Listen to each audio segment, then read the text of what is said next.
Сагынбай Орозбаков кыргыз элинин залкары, алп манасчысы, көрөңгөлүү кыргыз тарыхынын уюткусу.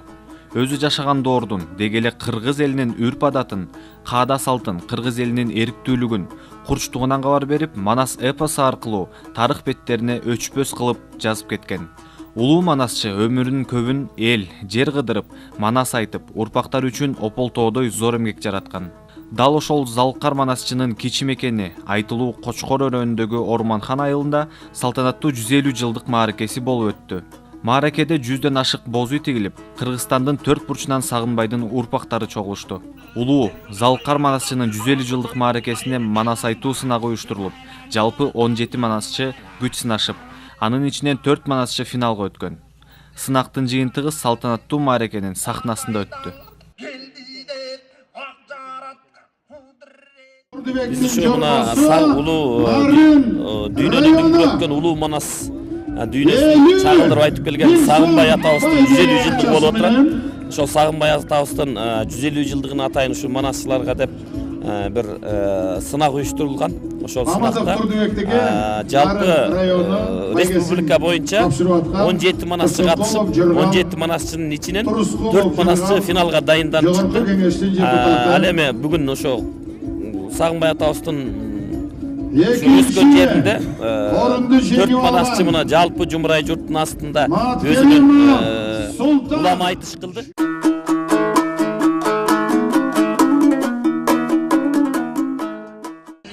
Ошондо береги барар адам жок болду.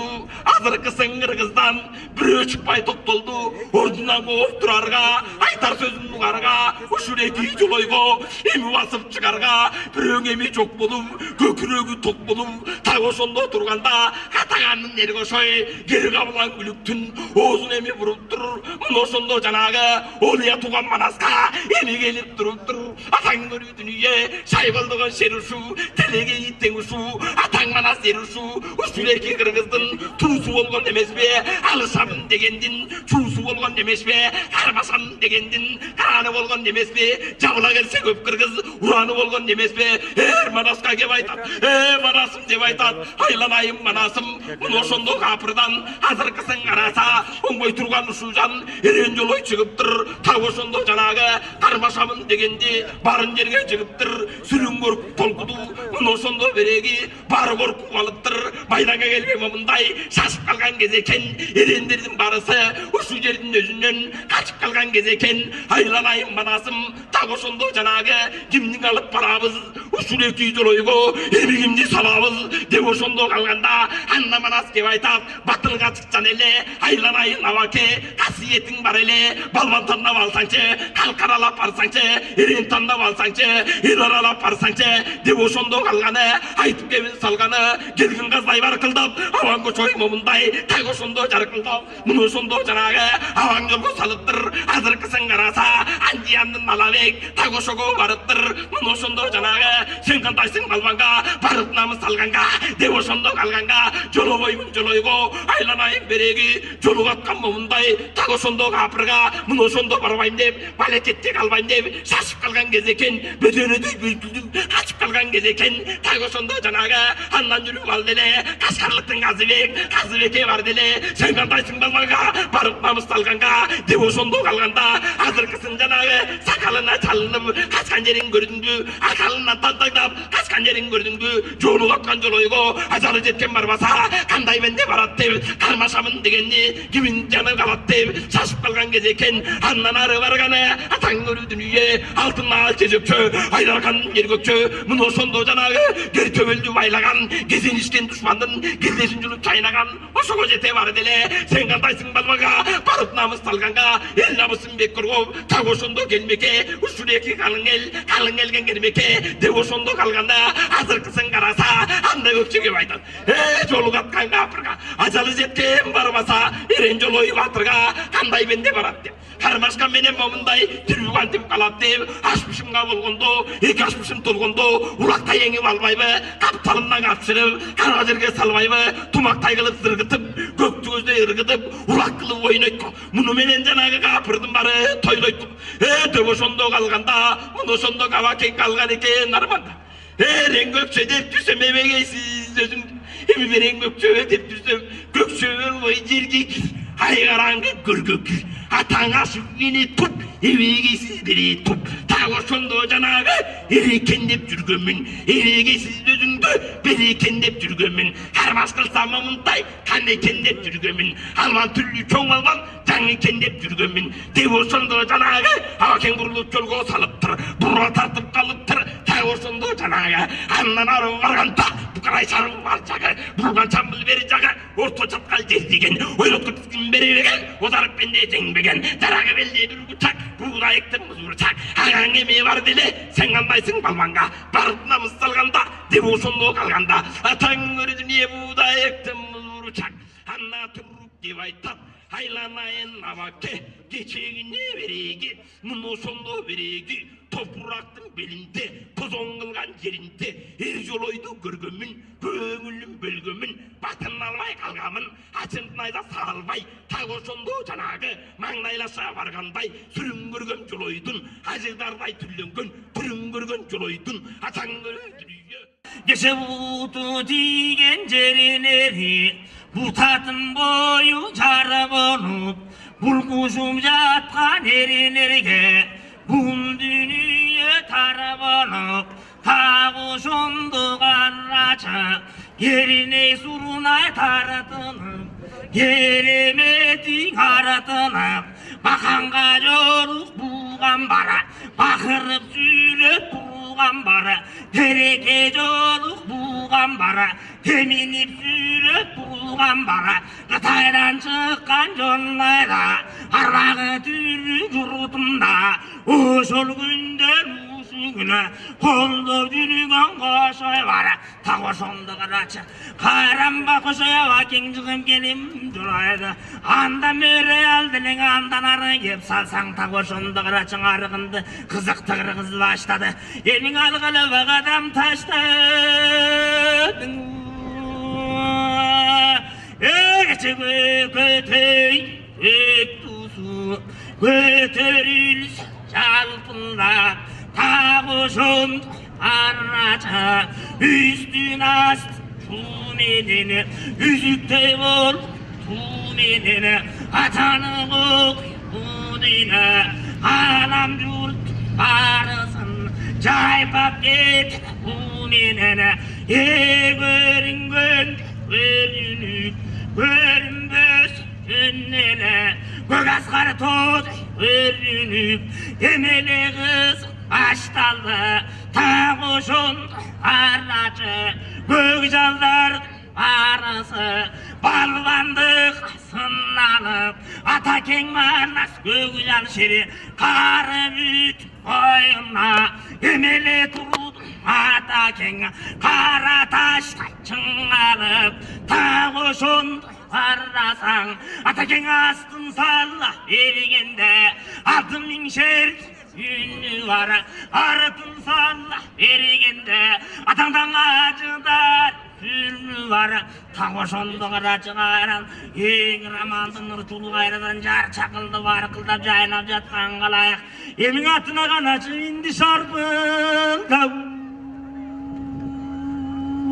Gerine surunay tartınıp, Egelimit artırıp, Oğaranın berege, Raman aratay, Kızıl tilim bülögün, Aytışkandak jüdögün, Kızıl tilim gayragan, Kan aldında sayragan, Tağuşundu karaçı, Çeçendigi dağı var, Eң ötkür çeçen uşeken, Tağuşundu karaçı, Hayradan gelin saldani, Haylın ayağın alaya, Jalpınar unak salgıla, Devoşun birege, Jarça kızgan karatay, Ejamı jurt barına, Erenderim da çıksın dep, Jengenim öre alsın dep, Emice gilgen gana kuru kalsın dep, Nayzalaşıp topuzum, Hepsilerin okbuçum, heptüleri topuzum, Eң altmış nayza sındırgan, Eğna gök bolotton kalkan, Usu jerde mayışıp,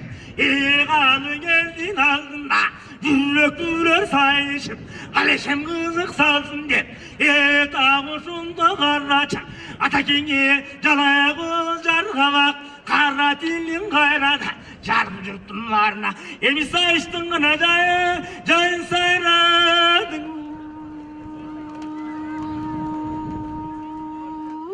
Geçen ırlamandı, ırçulu, ıskırı babik, kırık mundu, tevete çok tuğun, aytar söz çok tuğun, hazır kızım, surrasan, carçınlar, cannaşıp, canpular, karraşıp, kimisi kanday buldu dep, aşk kızı bu bugün aldanlıkta toldu dep, Hatay dalgan 6 gün, araga konup 7 gün, hazır kızım surrasan, beri gelemek 2 gün, berender mintip bol coştu, dayek çindim barısı, atkileri günden oyloştu, argıma kattı sanasa, hesep kıldık baykasa, çoğun defterege yazılgan, baş gününde argımak, bir minge san tolup tur, kılından aradık konup tur, hazır kızım surrasan, Türkistan'dın harcağı, geçen ara yolu bugünde aral deniz, tuşu dep, Karadeniz, uşu dep, Karadeniz, boyundan Hatay'danlık geldi dep, Akçaratka kudret, tilektimin beredi dep, geçe sürüngü mıkta alsak dep, sürdük böstük buğdandı, anakta bir varsak dep, urandı mıkta salsak dep, Kıtay'dın yurtu cıyılıp, Çavdar'dın bir kuyulup, Kırgız'ın yurtu çoğulup, törren manna gep salgan, aylanay 40 çoru, sevildüsü 84, serip algan kızılır,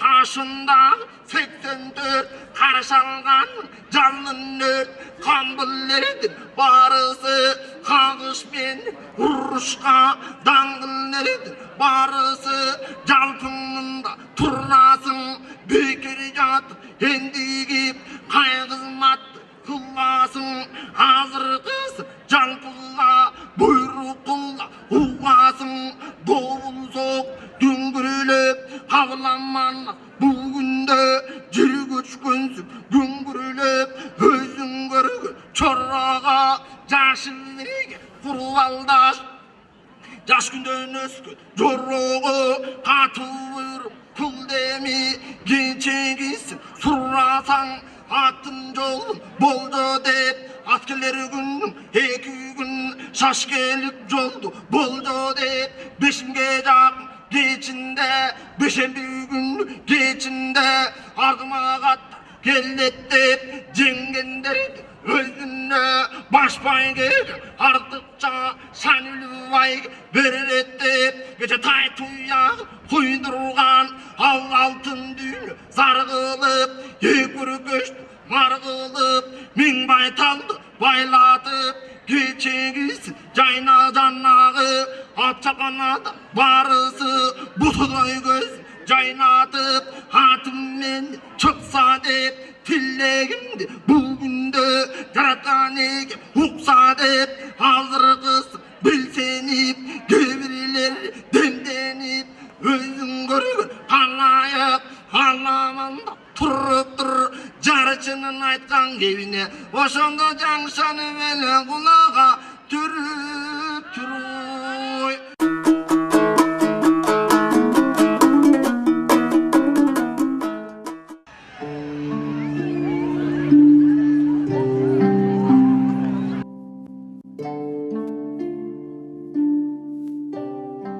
Атпай дүйнө таразалап жатканда, Алатоонун алтынына мактанба. Асылдар көп, канат болуп кагылып, ата журтту алып чаар асманга. Өнөр менен ак шуңкардай сабалап, көнөрбөгөн топ жылдызды аралап, аяламга чабыттаган залкар жан, атпай журттун бактысына жаралат. Söz sıylagan elde jarkın kaş kabak. Sözdün gücü gerek bolsa taş jarat. Kılımdardı ır sabına kamtıgan Kırgız düğünü Manasçıdan baştalat.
Göktön sağa ayan düştü. Oşol bayandı aytasın be. Айтпайм. Эгерде айтпай турган болсо мунун башын чаап салыш керек. Айтат. Балам, başına koнгон рызкыдан качпа. Мындай дөөлөт ар кимге буйруа бербейт. Айтасыңбы? Айтам! Айтам!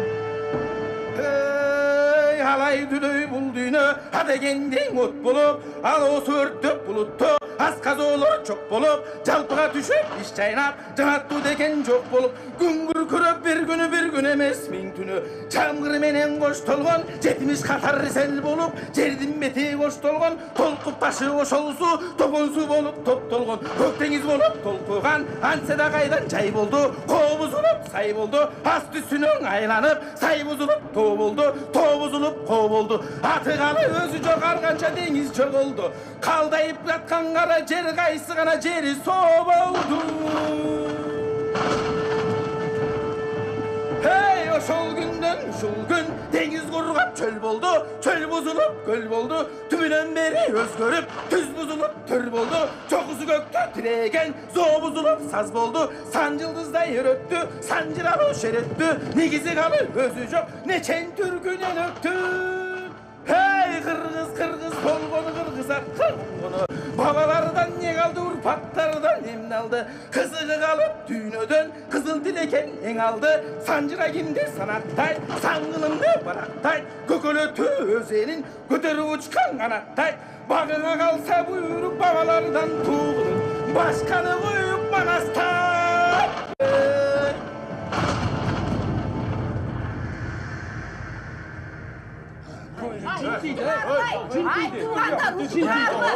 Бул деген Орозбак уулу Сагынбайга шайтан уялап, жин тийип кеткен окшойт. Эмчи домчуларга көрсөтүш керек. Элге кесепети тийип жүрбөсүн. Ай, кечели татнакай жүргөн бала бүгүн буркан шаркан түшүп эле элди уктатпай таапкыча дөөрүп чыккан. Эл журт. Сагынбайга жин тийген жок. Кыдыр жылоолоп, пут дарыды. Эй, Алишер, бир тууган энеңди жактаба. Сенин манасчы болгонуң деле жетишет. Тура, эл журт уксаңар. Мен эми манас айтпайм. Ушул иниме бердим.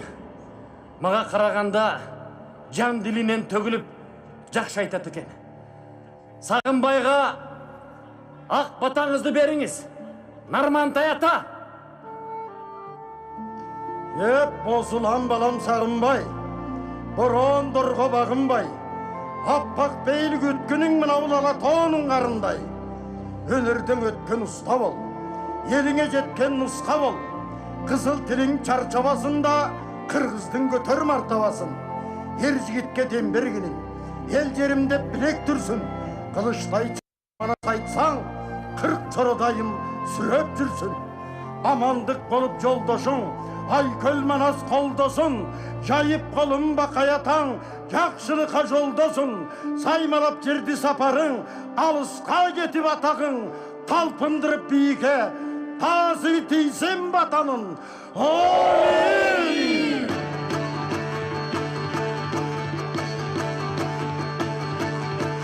О, қалайық құлақ сал, ой ұчуғын улап қал. Дайындалсын жігіттер, даярдалсын күліктер. Аламан баш байгені алуға кем үміткер. Чақ келеби чарқыңар, чамалағың жалпыңар. Абалтадан келетқан ат чабыштың салты бар. Ат чабыш, эй, ат чабыш.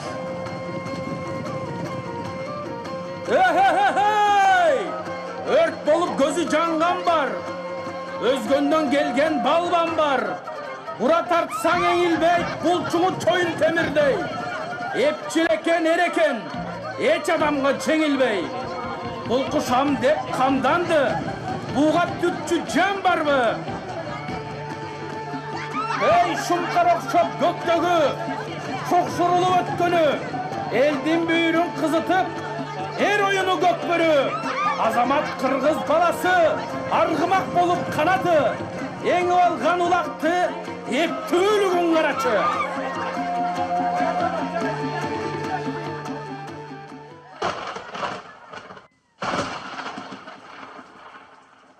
Ер манастың сөйлетін елімен айтып өтейін.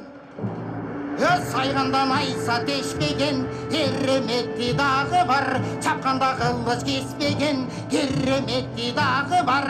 Мылтық атсаң оқ өтпес кереметті дағы бар, отқа жақса чоқ өтпес кереметті дағы бар. Қалтайған аскер қолменен чоңға сатқан аттанған, қатар басып жолменен 40 батырдың бары бар, қырғылба қайғары бар. Бектердің бары келгені беленде безеп бергені, алған беттен өткердің, ошонда өткергені да көз көрдің.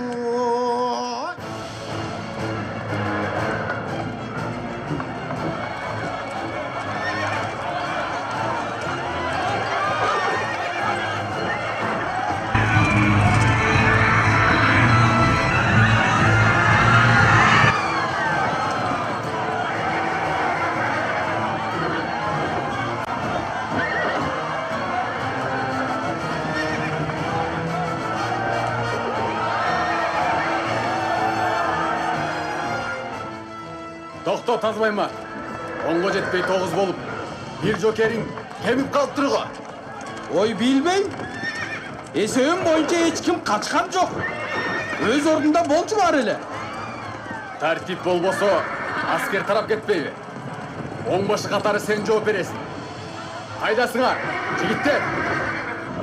Мұны қармап башын алғыла. Ей, Тазбайма, есепке манасы қоштың бәлі? Есіме жара шықсач. Оңдың ішінде манас бар емес біле. Оңбашы ойлан сен болсың, ұшы сені сойдыр өле салбай. Жансоға, мен манасты тап келем, Жансоға. Аттаңғыла! Аттаңғыла! Аттаңғыла! Жігіттер, аттаңғыла!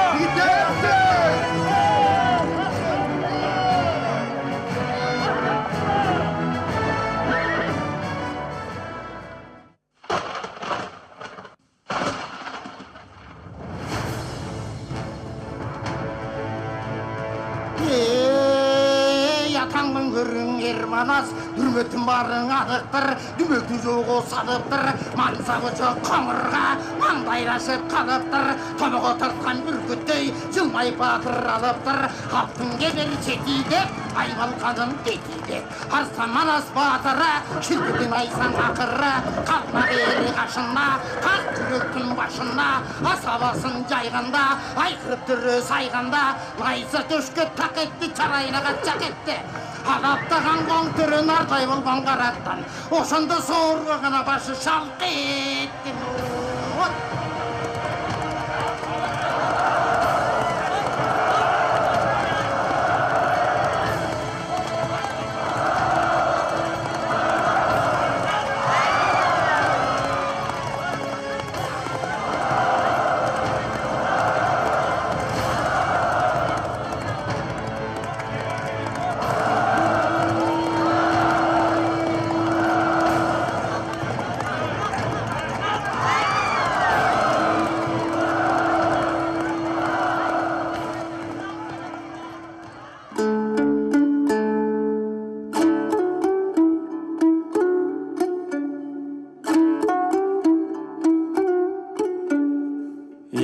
Ыбырайым, күні-түні тым байманас айтып жатпаймын ба?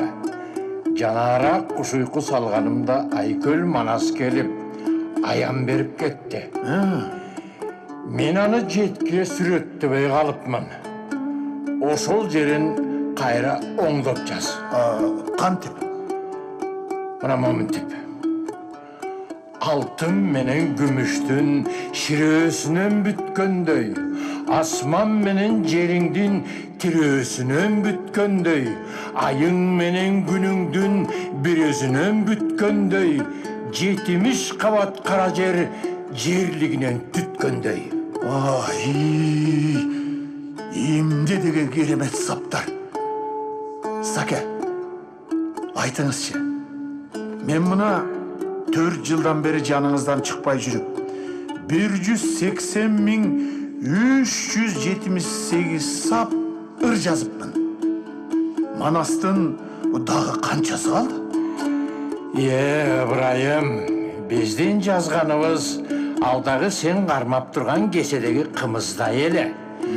Ал эми қасиеттүү манас болсо, мынау біз артынып келатқан чанаштағы қымыздай четі ойылбай жатат. Ой, ой, барын жазғанға біздің өмір жетер бекен деге.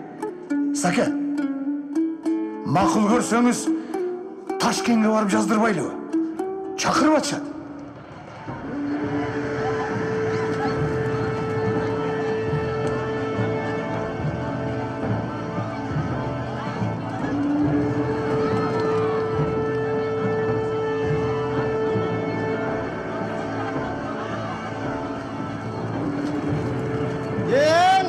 Замана сөткенде, атпай қырғыз чөккенде, аспанда жаңған балбылдап, алтындан жылдыз өчкенде, абыке көбөш күйгізіп, арамдығын белгізіп, билікке жетіп көпкенде, Қаныкейдің алам деп, қантип жетпей қалам деп, абыл болсаң ордығы қалайманды салам деп, сиркілдеп қарын төккенде қалайық түшіп жабырға, ошанды қайшы беле тұрды қабырғаң.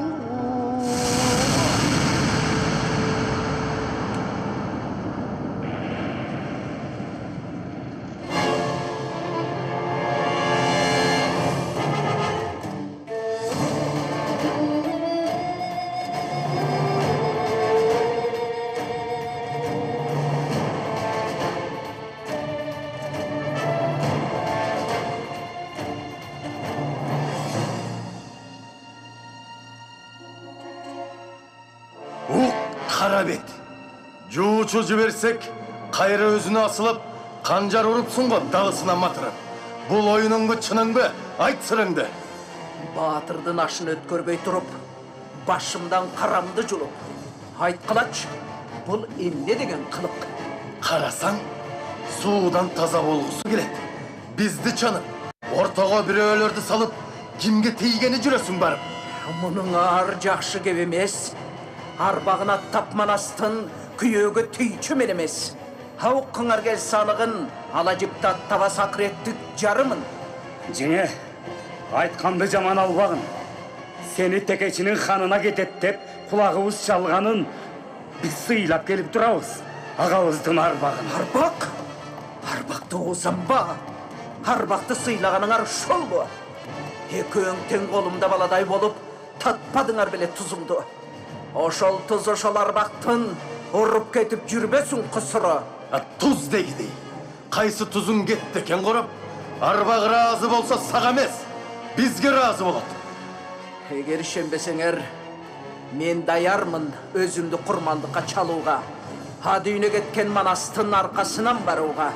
Тегені. Безейсіңе тілінде. Ақчыланып сөз айтып, қашайтпағын женімде.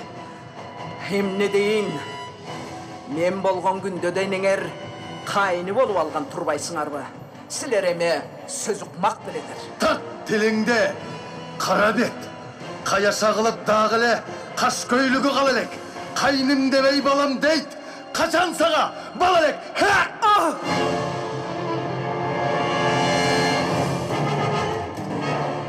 Çoralар! Бұқтыңар хандың жарлығын, талағына бардығын, ештемесі қалмасын. Керек болса өрт қойып, сапырып тастағына, жұртындағы гүлінің қалдығын.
Ташкенге ушун үчүн бардык беле.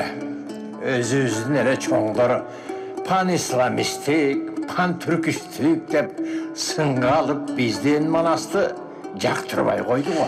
Эң башкысы элге жагып жатпайбы? Сон кумуун бизге караганда алдаганча билимдүү болуп, бараандуу эмгекти баала болот.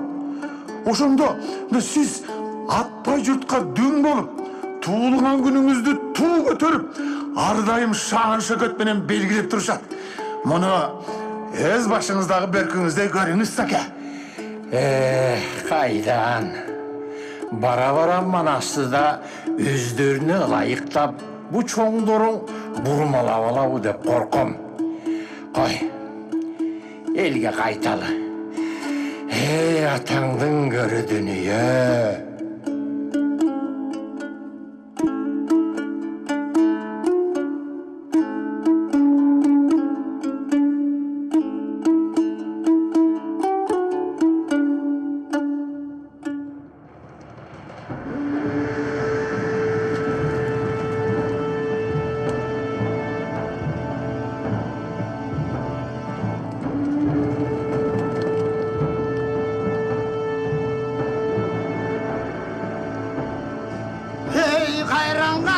аныкей қармандығың анығей көбештен алыс қачқаны көңілде сырын açпады о төркінінде сүрсе да түрінде жөн жатпады ең ал жерге барған кезінен ең ала тоңы жүк көзінен ең өз еліне батпады çocuğumdan düşünün Türküğümü içinden Özgüğün ayra tapkanı Kariyeginden canıp nur Dayardan alıptır Kaytorun çapkanı Yanağasın İsmail Anı kaydan atladı Kanı keydin joruğu Kaşaytıp canın çakmadı Semeteydi çakırıp eşeğinde tıy dep bakırıp Oşandan açıyorsun kara bürküp Taşladın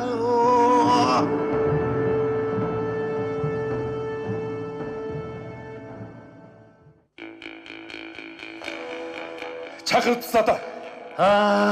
Aylanayın Semetey. Açığınca mangeletey. Bir işti çalıp kulağımı kapadar olup Kanıke yiyeceksin, özün özü bilip, ergimin giyip, karosuna kalkan ilip. Tay torunu baykeye koşkonu cetat deşen. Katın başımın ankende el aldığında aviyimiz gider.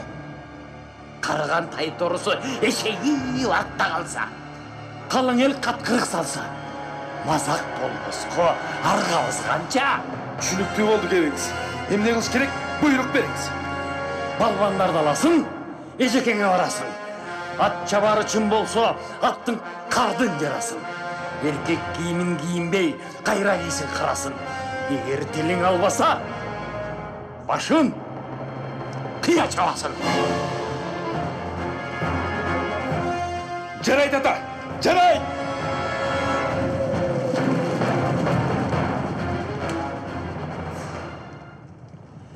O canıvar taytoru, belgülü gülük mal eleң, katуулап kızıp alganda kanat tuğuşтай бар eleң.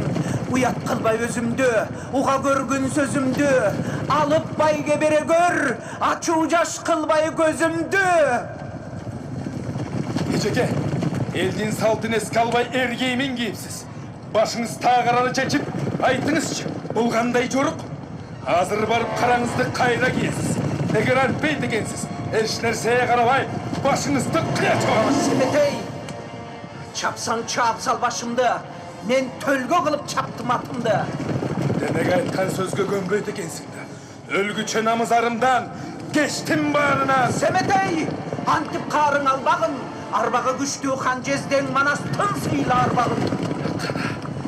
Kana başına Karacaoğluk salganın, kana Hanjezden'in sıylaganın arbağın. Balam!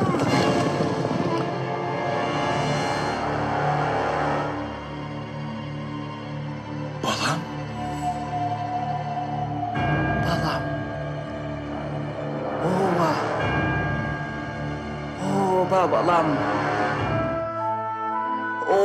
Oğlunum. Uğubal.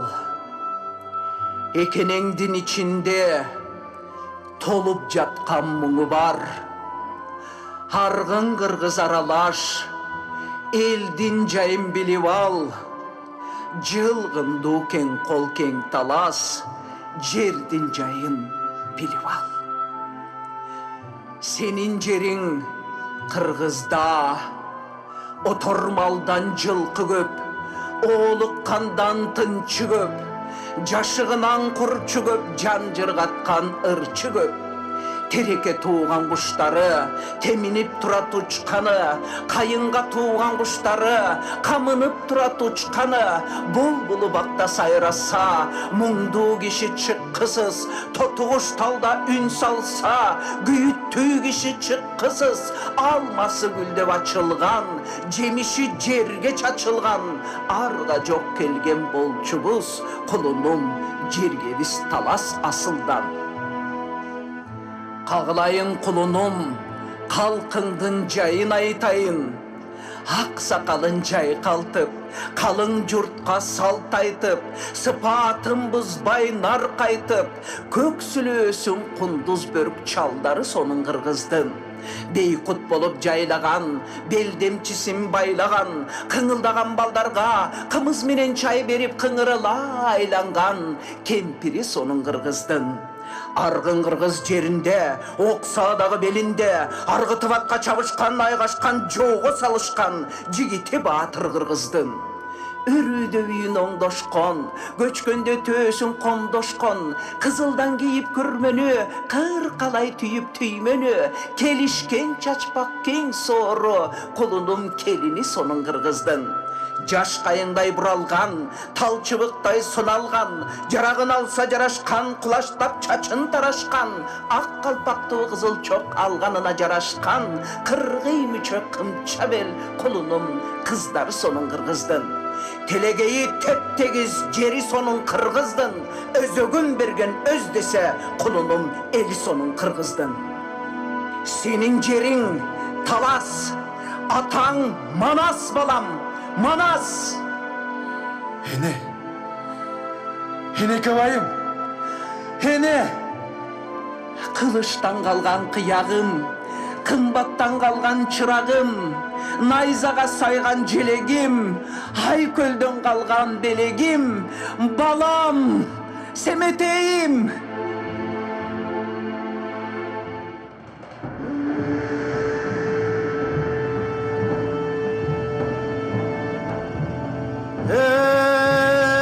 Günde tünde yol жүріп, атаябай мол жүріп, адыр белдерде, ашып арра семметей, құм ұйылған чөлдірді, басып арра семметей, ояла тоғы жетсем деп, шашып арра семметей, ұлыяң ата келгенде, мұнарықты чаң белес, өзгөчө көркем көрініп, ошол жерди көргөндө көңүлү жаман бөлүнөт. Кең колго кирип келгенде керемет гана тарас көрүнөт.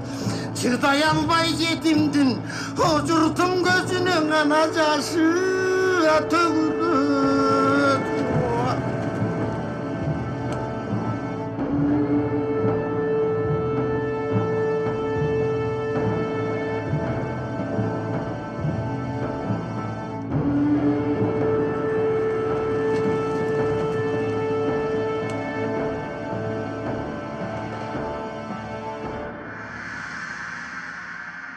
Сағынбай Манасчылардың Манасы эле. Сағынбай Манас айтып кеткен жерден мал оорулары, адам оорулары жоголуп төрөбөгөн аял төрөчекен. Акындык жагынан Сағынбайга тең келген күчтүү көргөн эмесмин. Биз анчейин анын баласы катарындабыз. Орозбактын Сағынбай сайрап өттү жаңылбай. Есепсиз акын эреле, эми калды табылбай. Мен Сағынбайдың манасчылығына баш ийдим. Кыргыздан мындай манасчы эч көргөн эмесмин. Эстен тандым. 20 кылымда Сағынбайдың күчүнө тете акын туула элек. Ал элдик адабияттын пири. Манас кылган манасты Сағынбай залкар манасчы. Манас ааламында алыптардын алпы Сағынбай. Сағынбай бул ааламда укмуш жаралган уникалдуу талант. Байыркы кыргыз рухунун туу чокусу.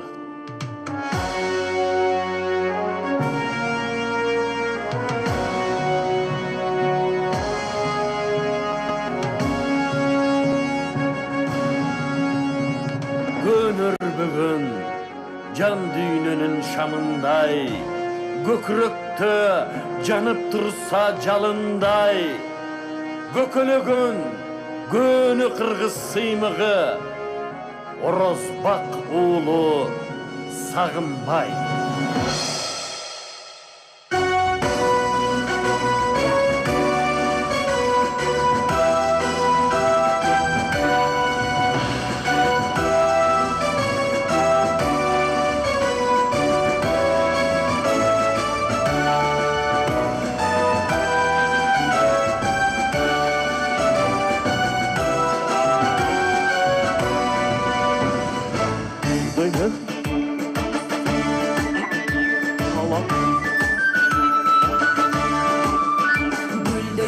Күнді зор мекен Алатау атқан таңменен Майданда ұлысын ата Шірелген ел біз қанменен Ту көтеріп қырғыз елі Баратап баштап шаңменен Қырғызстан, Қырғызстан Алымабам шағындай Жүрегіміз, тілегіміз Алатау менен жалындай Жүрегіміз, тілегіміз Алатау менен жалындай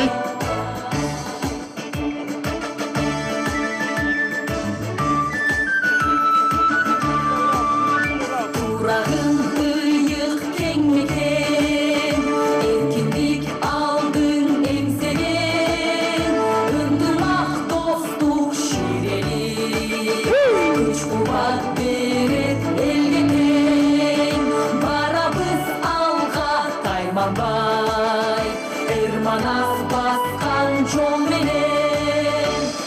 Қырғызстан, Қырғызстан, бабақ шағындай, жүрегіміз, тілегіміз, Алатау менен жалындай. Жүрегіміз, тілегіміз, Алатау менен жалындай.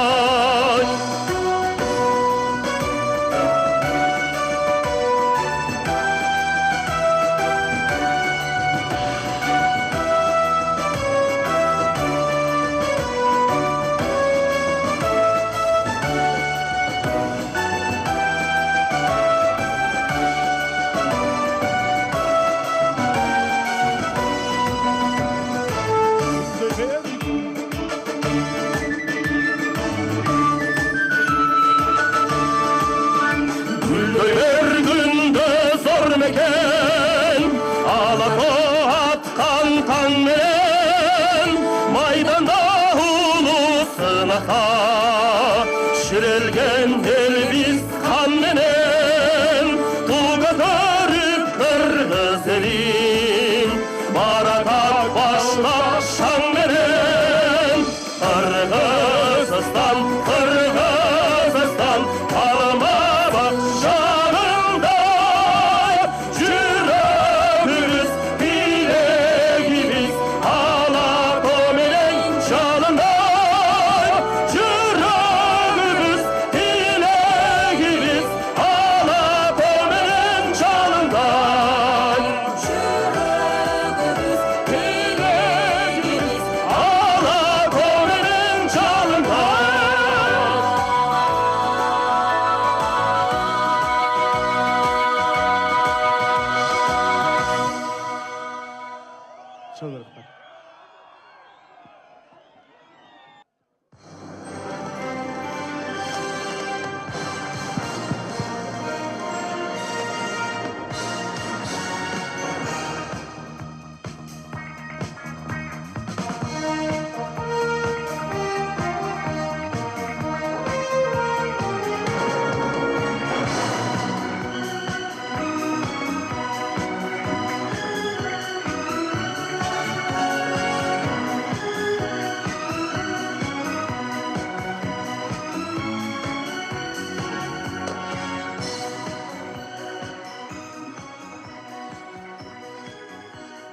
Айды чапчып, ақыл менен билимиң, алтын жиптен болсун мейлі кийимиң.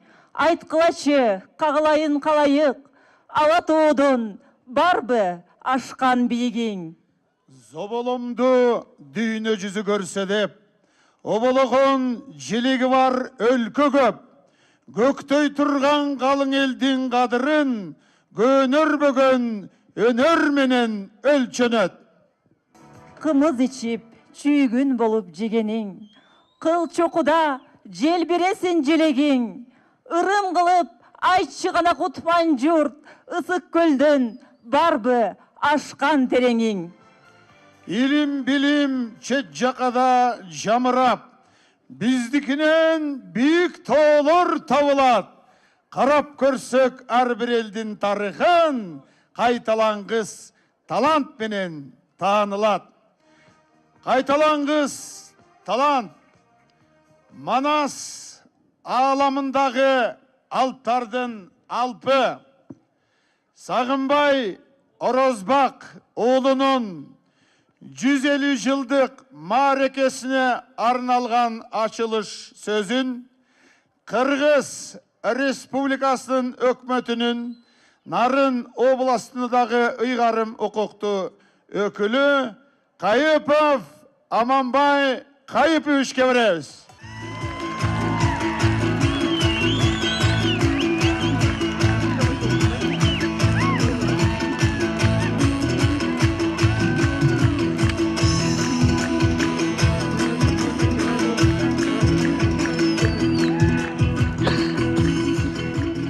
Hurmatlı ağayın tuğanlar, kadırlı meymanlar. Biz Tengirtau Жерге sizler menen Жүз көрүшүп жатканыбызга кубанычтабыз. Бүгүн алп манасчыларыбыздын бири Сагынбай Орозбаковдун 150 жылдык мааракесин Кочкор жергесинде белгилеп жатабыз. Башканы коюп манастайт дегендей, улуттук маданиятыбыздын туу чокусу болгон Манас эпосу биздин түгөнбөгөн казынабыз. Кыргыз элинин руханий мурасынын негиздеринин бири болуп саналат. Анда көп кылымдардан бери тынчтык, биримдик жана гүлдөп өнүгүү идеясын камтуу менен адамзаттын айкөлдүк, кемеңгелдик, ак эр жүрөктүк жана адилеттүүлүккө умтулуу сыяктуу касиеттерин даңазалап келет. Мына ошол эпосту түзгөн эл, аны элге жеткирүүчү манасчы. Манасчы ал биринчиден акын, экинчиден тарыхты жакшы билген акылга бай адам. Касиеттүү Теңиртау жергеси калың журтка белгилүү бир катар залкар манасчылардын мекени болуп эсептелет. Улуу эпос Тыныбек Жапый уулу, Шапак Молдобасан жана башка инсандар аркылуу кылымдарды карытып келген. Ал эми кайталангыс талант Сагынбай Орозбаков манасчылардын алдыңкы сабында турат. Сагынбай тууралуу эскерүүлөр тарыхый булактарда жазылып калган. Эл айткандай, ал 14-15 жашынан эле түш көрүп, жана Тыныбектен үйрөнүп манасчы болгон. Ал жаш кезинен элге ооз алынып, Ысык көл, Тянь-Шань өрөөнүнүн бүт айтып, жана Чүй, Талас, Кетмен төбө, Алайга чейин айткан. Ошол манас айтып барган жерде бир жылы Чүй өрөөнүнөн 400 келкашка жылкы айдап келген дешет. Казак элине баргандагы сыйы дагы ушуга тете болгон. 30 жашында Сары Үйсүн ком казактарынын ырчылары менен жолугушканда тигилер биздин казак Кыргызда мындай олуя ырчы жок дешкен экен.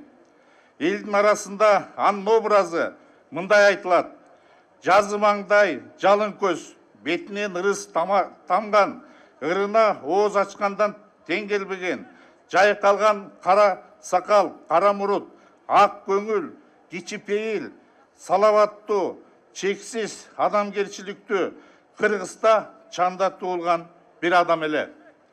Сагынбай Орозбаковдун вариантында эң көп образ камтылганын тактап айтканда 600дөн ашуун каарман катышканын манас таануучулар айтып келет.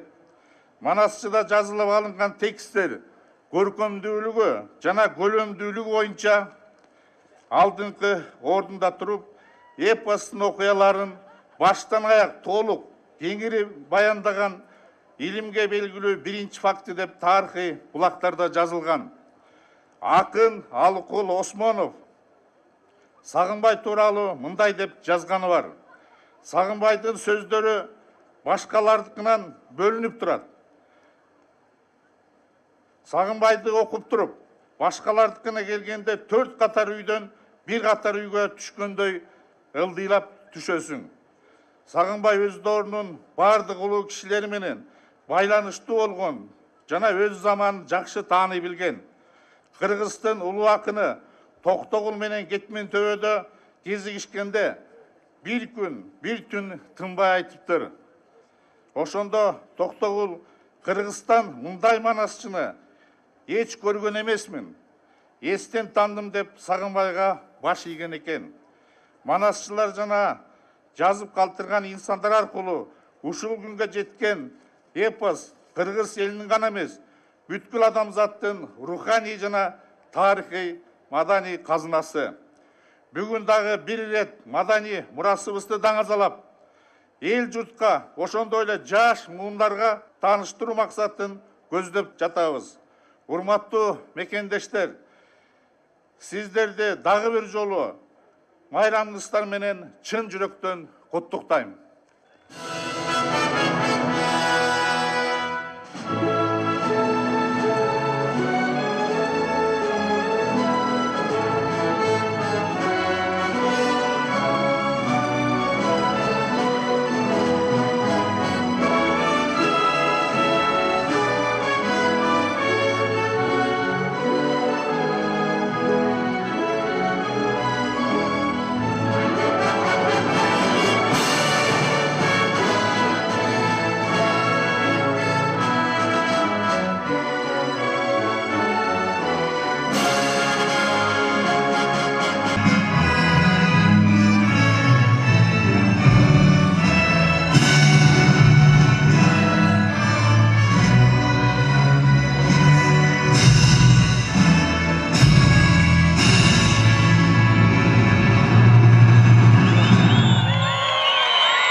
Құттықтау сөз Қырғыз Республикасының премьер-министрі Мұхаммедқалый Дүйшекевич Абылғазиевке беріледі. Ассаламу алейкум, қадырман қалайық жұрт, урматтуу маарекенин катышуучулары, урматтуу кадырлуу коноктор, сиздер менен залкар манасчы Сагынбай Орозбаковдун 150 жылдык маарекесинде жолугушуп жатканыбызга өтө кубанычтыбыз. Манастан кубат алып жашаган эл менен сиздер менен бирге Сагынбай атанын бизге калтырган мурасына, анын ташкындаган талантына таазим кылып жатканыбызды жакшы жышаан катары баалайм. Баарыңыздарды Кыргыз Республикасынын президенти урматтуу Сооронбай Шариповичтин атынан куттуктайм. Урматтуу мекендештер, дүйнөлүк улуу тарыхты улуу адамдар жаратат. Кыргызстандын тарыхы бул Манас эпосу. Миң деген сапты боюна батырган манасчылар улуттун өзөгүн кармап турат. Дал ошолор гана ата-бабалардын 1000 жылдык тарыхын, толук жашоо образын, өсүп өркүндөөлөрүн, улуу жеңиштерин сактап келишкен.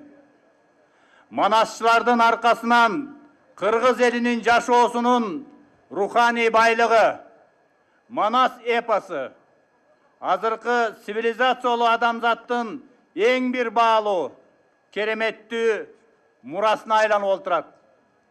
Материалдык эмес маданий мурастарды сактоо жана изилдөө Кыргыз элинин руханий кайра жаралышына, андан ары маданий өнүгүшүнө багытталган шарттарды түзүү, ата-бабалардын мурасына аяр мамиле кылуу, муундардын жолун улантуучулукту, улуттук жана тарыхый каада салттарды сактоо эгемендүү Кыргыз Республикасынын мамлекеттик саясатынын негизги милдеттеринен болуп саналат.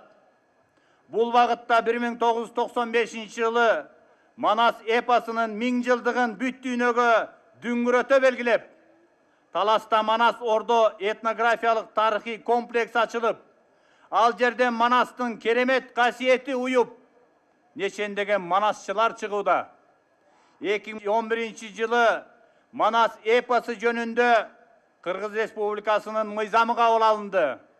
2012 жылы Манас эпосун сактоо, изилдөө жана кеңири жайылтуу боюнча улуттук программасы бекилди. Ошол эле жылы Манастануу институту ачылып, Манас изилдөөчүлөргө жана манасчыларга жакшы шарттар түзүлдү. 2013 жылдын Кыргыз элинин Манас, Семетей, Сейтек эпикалык үчүлтүгү Кыргыз Республикасынын атынан ЮНЕСКОнун адамзат маданиятынын материалдык эмес маданий мурастарынын тизмесине шедевр катары катталганы биз үчүн чоң сыймык. 2015 жылы өкмөт атайын токтомдун негизинде 4 декабрды Манас эпосунун белгилөө күнү деп бекитти. Урматтуу манасчылар, Манас эпосу бул жөн гана эпос эмес, баалуулуктарды өзүнө камтыган энциклопедия, руханий кенч жана ыйык мурас. Манас ааламына ар бир киши эле батына бербейт. Руху күчтүү инсандар гана батынат. Манасты манас кылып турган кудуреттүү, касиеттүү сыр дал ушул манасчылык өнөрдүн маңызында жатат.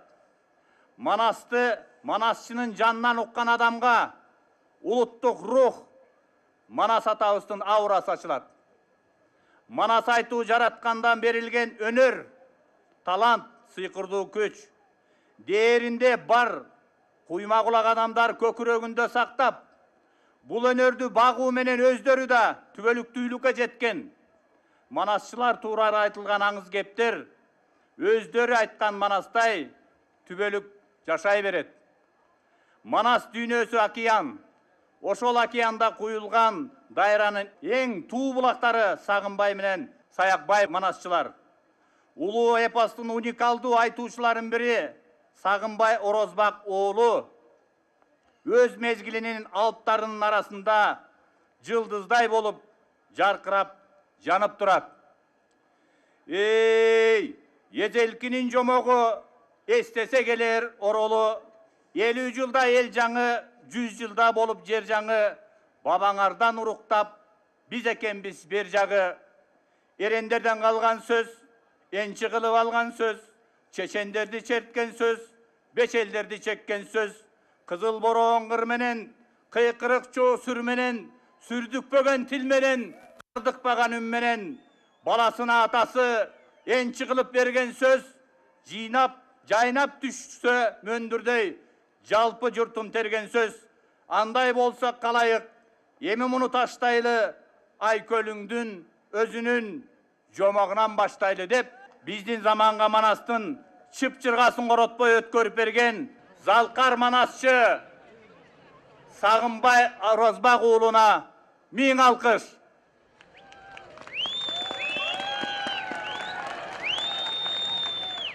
Улуу манасчы Сагынбай Орозбак уулу айткан Манас эпосунун сыры анын ички маңызында жатат. Манастын бир гана бөлүгүн жаздырган Сагынбай Орозбаковдун варианты 600дөн ашуун каармандардын, 100дөн ашык тулпарлардын аты айтылат. Ал бизге 180 000 гана сапты, керемет ааламды, баа жеткис асыл дүйнөнү калтырып кетти. А билгени 2,5 миллиондон ашык сап болгон. Ошондо да Сагынбай ата Манасты айтып бүттүм деп айта албайм. Чекеси де оюлган жок. Аттиң Семетейден баштасам болмок экен деген арманы Манас үчүлтүгүнүн чексиз мухит экендигинен кабар берет. Кыргыздын дагы бир залкар уулу Чыңгыз Айтматов Манас болгондон берки эпостун тамчыга тамчы кошулуп, сөзгө сөз, ойго ой кыналып, байыркы кыргыз журтунун бүткүл чыгармачылык кубатын Сагынбай бир өзү дилене сыйдырып тургандай сезилет. балким эч убакытта кайталанбас руханий көрүнүштүр деп эң жогорку баа берген. Дүйнөлүк көчмөндөр оюндары аркылуу биз ааламга жумшак күч жүрүшүн баштадык. Кыргыз жана Манас деген ураанды жер жүзүнө даңазаладык. Дагы бир айта турган сөз, касиеттүү Кыдыр даарыган Кочкор жеринде эптеп айткан иш эмес, Эсенгулдун Ормон-хан эстелбей калчу киши эмес дегенде, Ормон-хандын жана тарыхка тете тагдырды жазган Турдакун Усубалиевдин жери бүгүн да тарыхка бай. Кочкорбашы шаарынын калдыктары, Кыркчоронун күмбөзү, Суяп шаарынын табылышы Кыргыздын Кочкор жергеси дагы талай сырларды катып жаткандыгын билдирет. Урматтуу замандаштар, Ооз-эке адабияттын зор эстелиги Манас. Ал эми ошол эстеликти түбөлүккө тургузган инсандар, булар манасчылар, бул Сагынбай Манасчы. Биз азыркы муун Сагынбай сыяктуу залкар аталарыбыздын атын көкүрөбүзгө кыттай куюп сакташыбыз керек. Азыр Кыргыздын абалкыдан азыркыга чейинки карт тарыхын өзүбүз изилдеп, өзүбүз жаза турган мезгил.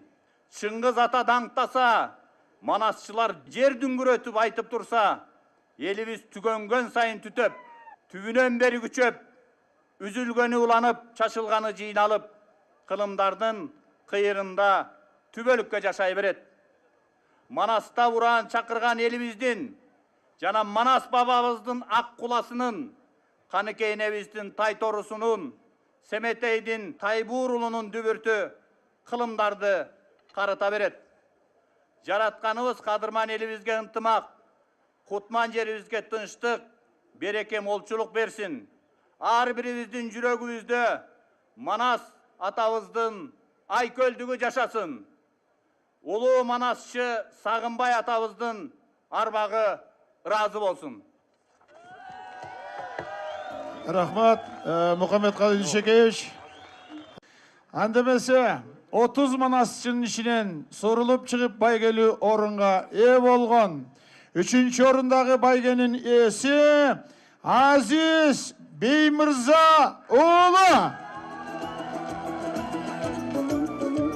50.000 сом акчалай байгеси менен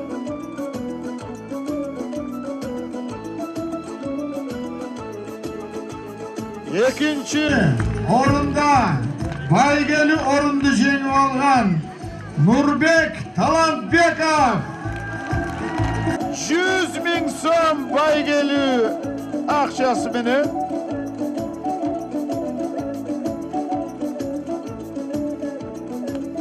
биринчи орунду жеңип алган Манасчы Улан Исмаилов 150.000 сом.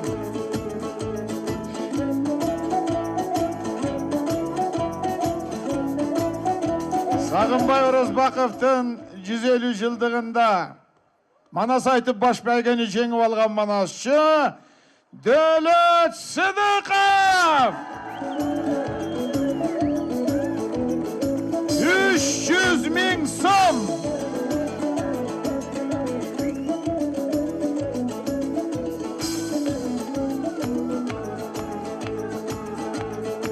Урматтуу кут таарыган талант ээлери, сыйлыгыңыздар кут болсун. Манастап ураан чакырып турат биякта жигиттерибиз. Рахмат, Мухаммедкалый Дүйшекеевич.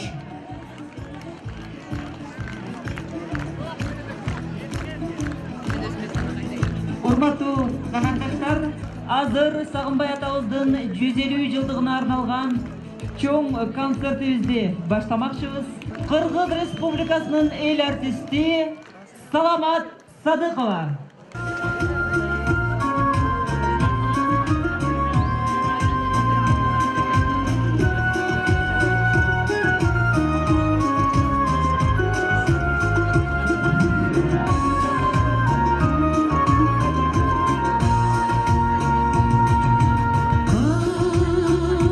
Kırgız jeri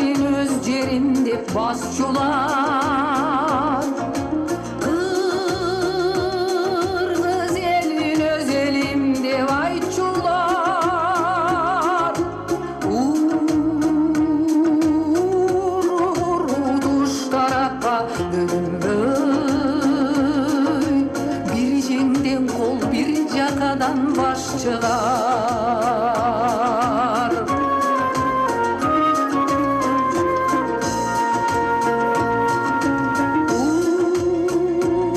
Ұзақ жылдар сеңіп қалған сезімге ұру керек шығар кезінде.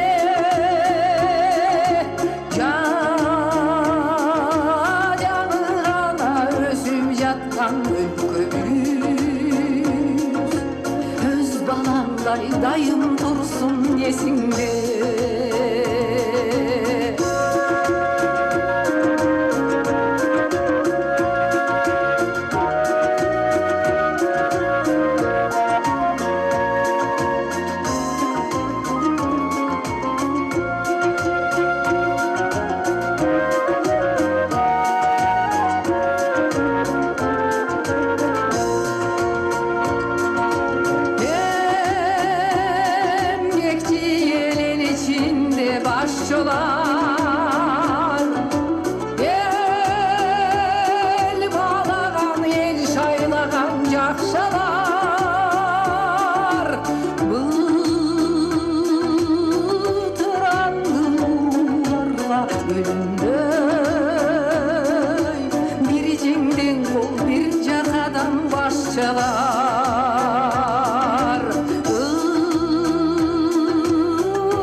Қырғыз Республикасының эл артисткасы Саламат Садықова жана Береке бийчилер ансамблі.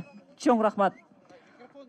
Азыр алдыңыздарда Тоқтоғұл сыйлығының лауреаты Чырағыз Исабаев атындағы фольклордық этнографиялық Камбарқан ансамблі көркөм жетекчиси жана башкы дирижеру Қырғыз Республикасының эл артисти Рысбек Жумакунов. Баба мурасы.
Камбарқан ансамблі. Чоң рахмат. Урматтуу көрүүчүлөр, келиңиздер кол чаап, шаңдуу отурабыз. Азыр назарыңыздарга Кыргыз Республикасынын эл артисти Бактыбек Шатановду чакырып коюуга уруксат этиңиздер. Ой булбул, ону Атай Огонбаевдики, сөзү элдики.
Ömür bayanı ırmenен Nena'nı tozып alыңыздар. Nena! Саламатсыздарбы, майрамыңыздар менен! Укпай жатам, мана кандай? Мындан да катуу Кочкор шаары! Бар болуңуздар, майрамыңыздар менен! Кол чапканды унутпайбыз!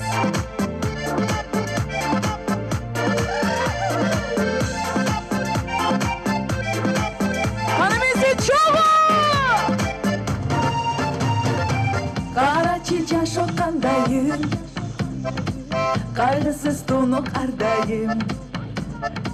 ойдогу тилек ишке ашпай, от болуп күйүп жанайын, бакытка тонуп жартарап, башталсын күндө салтанат.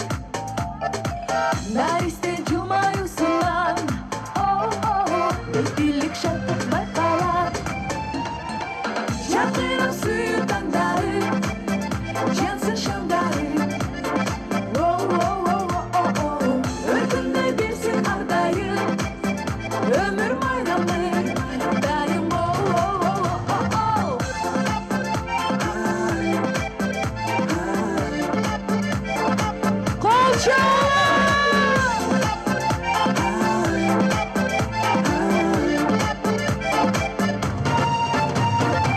Карачы дүйнө керемет, канаттуу кыял делек.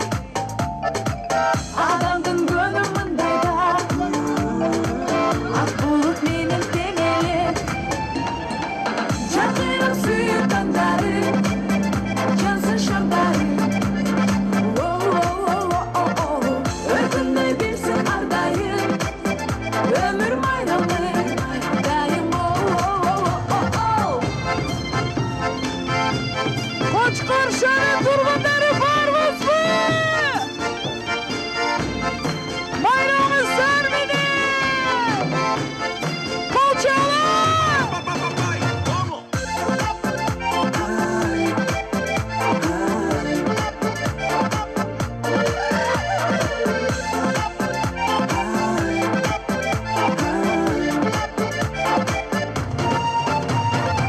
Жакырып сүйүү таңдары, жансын шамдары. Өкүндөй берсин ардайым, өмүр майрамы дайым. Жакырып сүйүү таңдары, жансын шамдары. Өкүндөй берсин ардайым, өмүр майрамы дайым.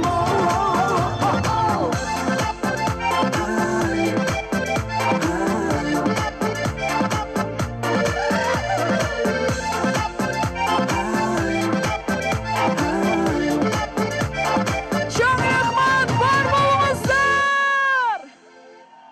Нена! Генчаншан, сөзі Медин Алыбаевтікі.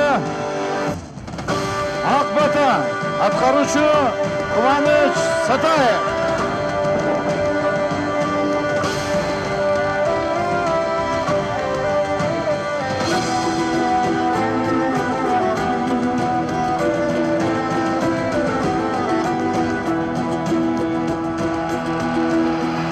Кыргызымда бата бар, бата берген аталар, бата алган ер жигит, элин коргоп жоо сайса, шер жигит деп даңкалар. Элин коргоп жоо сайган, манас алган ак бата, кыргызымдан бата алган, Чыңгыз чыкты даңктана. Наристүнү жаңырып, адам келсе арага, жакшы тилек, жакшы үмүт, агарын алган ак бата. Бата, бата, ак бата, элим берер ак бата.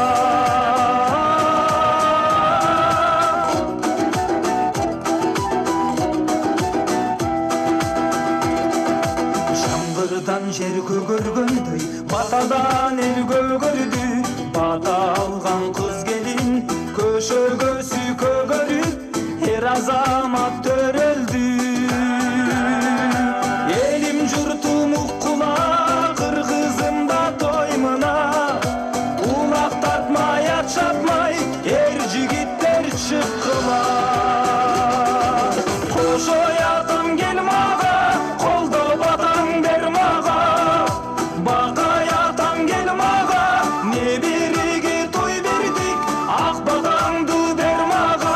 Элге карап кол жаяп, той өткөргөн чоң ата.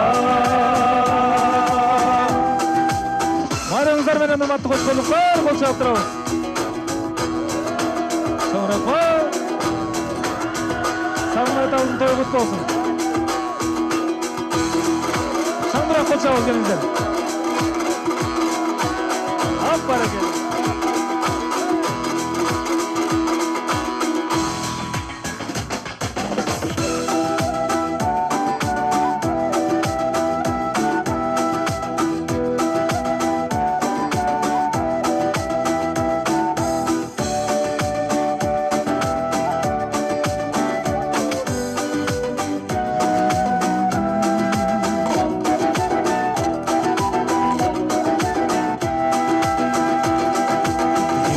Kılsam elime, meynet kılıp cerime, elim verse akbata, emgekten zenger jigit, taşer jigit, dem koşular demine.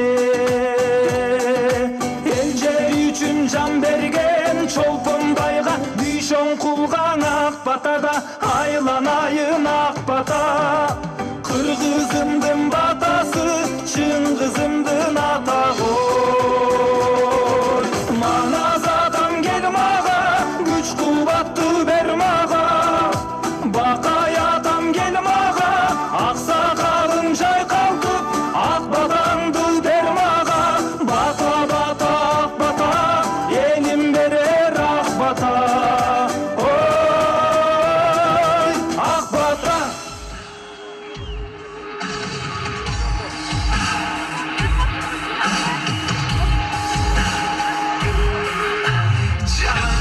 Çekittin kaygılen öpsür Havatoda geciktin alıp oyunu böpsür Kız mutluğa sürdü kırmızı uladasın Halgamay gel aldın de bata veren batasın 50 yılı baştalganda bu kumar Terler sulay koyup kolda kondur çubular Ezimiz geçerin eki gök jal kagıştı Hacal jetken ulakta alakandır kıvıştı Halgalca çekittin